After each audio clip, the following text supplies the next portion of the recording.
সাইদি সাহেব উনি বলেছিলেন যে এক লাথি মারবো দিল্লি গিয়ে পড়বে, সেই লাথি সাইদি সাহেবের কথাই হয়েছে, যে দিল্লি গিয়ে পড়ছে।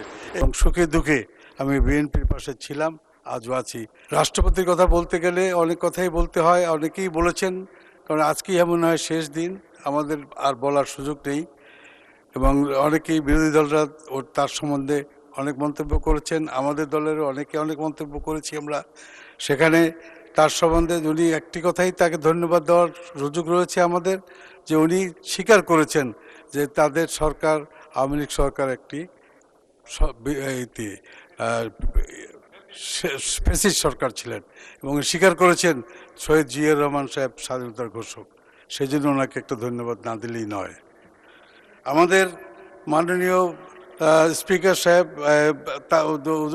দৃষ্টি আকর্ষণ করছি যে আমাদের আরও সৌভাগ্য আমরা যে বরিশালবাসী, যে আপনি স্পিকার হয়েছেন, আমাদের বরিশালের কৃতি সন্তান, উনি চিফ হুইপ হয়েছেন এবং বরিশালে অনেক পোস্ট পজিশন দিয়েছেন আমাদের এই বর্তমান সরকার, সেজন্য বর্তমান সরকারকে জানাই আন্তরিক ধন্যবাদ।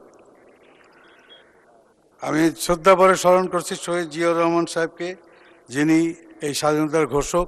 উনি যদি ঘোষণা না দিতেন তাহলে আমাদের দেশ স্বাধীন হতো কিনা আমরা জানি না, তবে সেটা বিগত সরকার বিগত দিনে এই নামটিকে কলঙ্কিত করার জন্য বহু চেষ্টা করা হয়েছে এবং বহুভাবে তাকে নাম মুছে দেওয়ার চেষ্টা করা হয়েছে।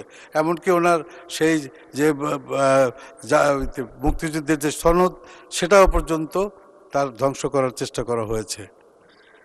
তারপরে ধন্যবাদ জানাই আন্তরিকভাবে আমার শ্রদ্ধেয় গণতন্ত্রের মা, আমার মা বেগম খালেদা জিয়াকে, যিনি আমাকে অত্যন্ত ভালোবেসে উনি 1993 সনে যখন প্রথম প্রধানমন্ত্রী হয়েছেন, তখন উনি ডেকে, তখন সালাউদ্দিন ভাই আমাদের যে বর্তমান হোম মিনিস্টার, উনি তখন ম্যাডামের এপিএ ছিলেন। তো ওই সময় উনি আমাকে ডেকে এই দল করার সুযোগ করে দিয়েছেন। তখন থেকে আমি বিএনপির সাথে ওতপ্রোতভাবে জড়িত এবং সুখে দুঃখে আমি বিএনপির পাশে ছিলাম, আজও আছি। তাই সেই আমার গণতন্ত্রের মাকে আন্তরিক ধন্যবাদ জানাচ্ছি। ধন্যবাদ জানাচ্ছি আমার বর্তমান প্রধানমন্ত্রী তারেক জিয়াকে, যে দল আমাকে বারবার 3বার নমিনেশন দিয়েছে এবং আমাকে বিভিন্নভাবে সম্মানিত করেছে, সেজন্য জনাব তারেক সাহেবকে আন্তরিকভাবে ধন্যবাদ জানাচ্ছি। ধন্যবাদ জানাই আমাদের দলকে, যারা আমাকে এই সুযোগ বারবার দিয়েছেন। আমাদের মাননীয় স্পিকার, আমি 2008 সালে, একটু বিগত পিছনের দিকে কথা বলতে হয়, 2008 সালে আমি বরিশালে মেয়র ইলেকশন করেছিলাম। সেই ইলেকশনে আমি জিতেছিলাম, কিন্তু আমাকে সুযোগ দেওয়া হয়নি। সেখানে হাসিনার স্বৈরাচারিতায় আমি আমাকে হারানো হয়েছে। 2008-এর ইলেকশনে, বিএনপির ইলেকশনেও আমাকে হারানো হয়েছে। তারপরেও আমি দলের সাথে রয়েছি এবং চেষ্টা করেছি দলের জন্য কিছু করার।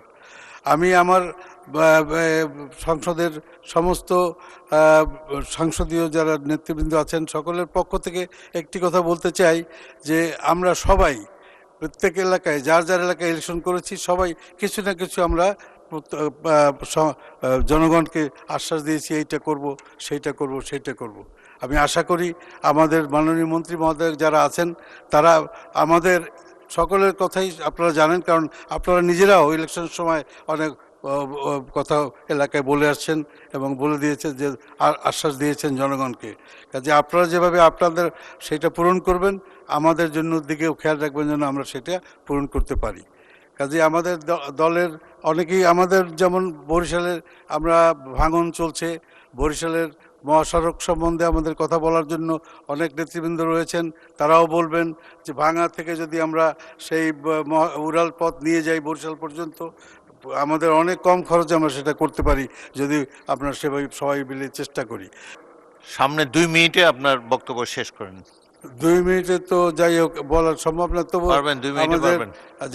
আমি শেষ করতে হলে আমাকে জুলাই সনদ সম্বন্ধে একটি কথা বলতে হয়। জুলাই সনদ সম্বন্ধে আমার ব্যক্তিগত মতামত, এটি একটি আল্লাহর দান। আল্লাহ ফাঁসি রেখে সরিয়ে দিয়েছে আমাদের ওপারে।